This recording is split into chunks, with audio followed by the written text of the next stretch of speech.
सभी दोस्तों को नमस्कार। गणतंत्र दिवस की ढेर सारी शुभकामनाएं। 26 जनवरी का ये बड़ा दिन आप सभी शिक्षक अभ्यर्थियों के जीवन में खुशहाली के साथ आगे बढ़े, इसी शुभकामनाओं मंगल कामनाओं के साथ इस वीडियो में हम लोग आगे बढ़ेंगे। और इस उम्मीद के साथ कि वर्ष 2022 का यह गणतंत्र दिवस हमारे सारे शिक्षक अभ्यर्थियों के जीवन में उनकी बेरोजगारी का जो आलम है उसे दूर करे। सातवें फेज एसटीईटी की बात हम लोग करेंगे। नियोजन इकाई के जिम्मे बहाली, काउंसलिंग की क्या हालात हैं, शिक्षा विभाग का पत्र, सारे बिंदुओं को लेकर के वन बाय वन डिस्कशन इस छोटे से वीडियो में करने का प्रयास करेंगे। सबसे पहले आपकी स्क्रीन के सामने शिक्षा विभाग के माध्यम से जारी किए गए पत्र हैं, जो कि कल के डेट में प्राथमिक शिक्षा निदेशक रवि प्रकाश, जो कि नए प्राथमिक शिक्षा निदेशक बने हैं, उनके माध्यम से ये पत्र जारी किया गया है जिला शिक्षा पदाधिकारी पूर्णिया को लेकर के, जिसमें विषय है पंचायत शिक्षक नियोजन काउंसलिंग के संबंध में। आप लोगों को पता है कि उपर्युक्त विषय जिला पदाधिकारी पूर्णिया के प्रसंगाधीन पत्र के साथ त्रिसदस्यीय समिति के द्वारा जिला अंतर्गत 52 नियोजन इकाइयों में की गई काउंसलिंग को रद्द किए जाने संबंधी अनुशंसा आज ईमेल के माध्यम से प्राप्त हुआ और उक्त अनुशंसा पर सहमति देते हुए निर्देश दिया जाता है कि नियमानुसार अनुवर्ती कार्रवाई किया जाना सुनिश्चित करें। लगातार आपको पता है ये कल के डेट का पत्र है।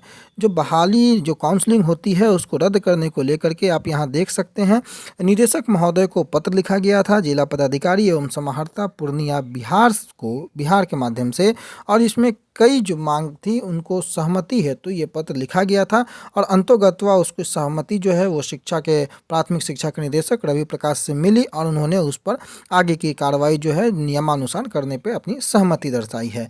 दूसरी महत्वपूर्ण बात, काउंसलिंग से ही संबंधित अगर आप कर ले तो कल काउंसलिंग को लेकर के कई जगहों पर जो है विवाद की खबरें आई, रोड़ेबाजी तक की खबर जो है। साहिबगंज प्रखंड इकाई की बहाली में दिन भर हंगामा होता रहा और एक और दिलचस्प बात की बहाली के दौर में यूपी आगे बिहार के अभ्यर्थी पीछे।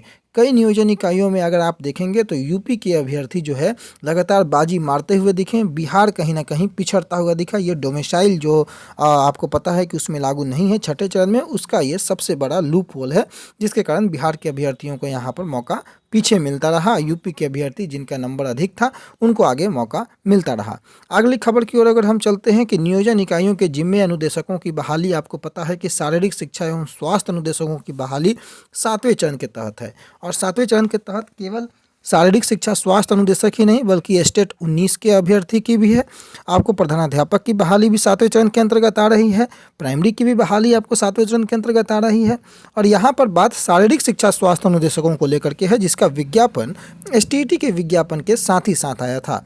खबरें यह हैं कि जो शारीरिक शिक्षा एवं स्वास्थ्य अनुदेशकों की बहाली है अब वो नियोजन इकाइयों के जिम्मे होंगे। अनुदेशकों के पद अंशकालिक होंगे। प्राथमिक शिक्षा निदेशालय के तय गाइडलाइन के मुताबिक पहले चरण में उन मिडिल स्कूलों में बहाल होंगे जिसमें बच्चों की संख्या 100 या उससे अधिक है। नियुक्ति जो है वो मेधा सूची यानी कि मेरिट लिस्ट के आधार पर होगी। संबंधित नियोजन इकाई के सदस्य सचिव के द्वारा मेधा सूची का प्रारूप तैयार किया जाएगा, यानी कि जो नियोजन इकाई है उनके सदस्य सचिव के द्वारा ये मेधा सूची तैयार की जाएगी। निदेशालय के मुताबिक प्रारंभिक विद्यालयों में शिक्षकों की नियुक्ति की तरह ही नगर एवं प्रखंड नियोजन इकाइयों को समेकित करते हुए जिला की एक रोस्टर पंजी होगी। नियुक्ति हेतु समय सारणी जो प्राथमिक शिक्षा निदेशालय है उनके माध्यम से तय होगा और पंचायती राज नगर निकाय संस्था अंतर्गत प्रारंभिक विद्यालय शिक्षकों की नियुक्ति में सामान्य प्रशासन विभाग द्वारा निर्धारित आदर्श रोस्टर बिंदु जो है वो प्रभावी होंगे, जैसा कि पूर्व में होता आया है। यानी कि एक तरीके से इंडिकेशन। और जहाँ तक शारीरिक शिक्षा को देख करके लगता है कि सरकार पूरी तरीके से जो है इनकी बहाली को करवाने को लेकर के अब कटिबद्ध प्रतिबद्ध नज़र तो आती है, परंतु कब तक ये देखना होगा, क्योंकि सरकार लगातार कई बिंदुओं पर जो है वो असफल भी होती नजर आई है। तो 7वें चरण को लेकर के हम लोग बात करें तो दो मुद्दे हैं। एक तो मार्च अप्रैल का महीना है कि 7वें चरण को मार्च अप्रैल में लाने की संभावनाएं, और दूसरा महत्वपूर्ण मुद्दा डीएलएड का एक मुद्दा हो जाता है, जिसको लेकर के लगातार संजय कुमार ने भी पत्र लिखा है। आनंद किशोर जो कि बीएसीबी के चेयरमैन है, उनका रिजल्ट भी एक मुद्दा बनता है, परंतु मुझे नहीं लगता है कि उनके रिजल्ट को लेकर के खासा प्रभाव पड़ेगा।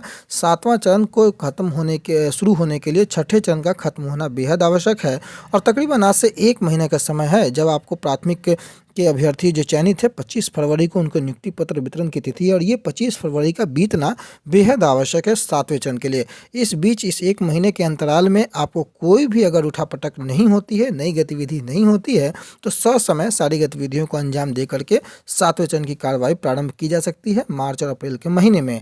और उस दरमियान जो प्रारंभिक के अभ्यर्थी हैं लगभग 45,000 से ज़्यादा सीटें पिछले दिनों आपको दिखी थी। रही बात एसटीईटी के, तो एसटीईटी में भी सीटें बढ़ेंगी, चाहे वो बैकलॉग के माध्यम से हो, चाहे 19-21 के माध्यम से हो जो वर्ष है। परंतु अभ्यर्थियों को दबाव हमने हर वीडियो में बोला है वो बनाए रखना होगा, ताकि विभाग क्वालिफाई के अगेंस्ट जो है कोई बात न सोच सके। साथ ही साथ क्वालिफाई के हितों की रक्षा के लिए विभाग हमेशा तत्पर रहे, इसके लिए अभ्यर्थियों को तत्पर रहना होगा। आने वाले समय में जो विधानसभा सत्र शुरू होने वाले हैं उसमें भी कई विधायकों से मिलकर के आप अपनी बातों को रखवा सकते हैं, तो अपने प्रयास को जारी रखें और इस प्रयास के लिए सारे अभ्यर्थी एकजुट होकर के रहें, शिक्षा विभाग पर दबाव बनाएं, तभी जा करके कुछ आगे सही होगा। फिलहाल के लिए इतना ही, आने वाले समय में जो अपडेट होगा उसको अपडेट करेंगे।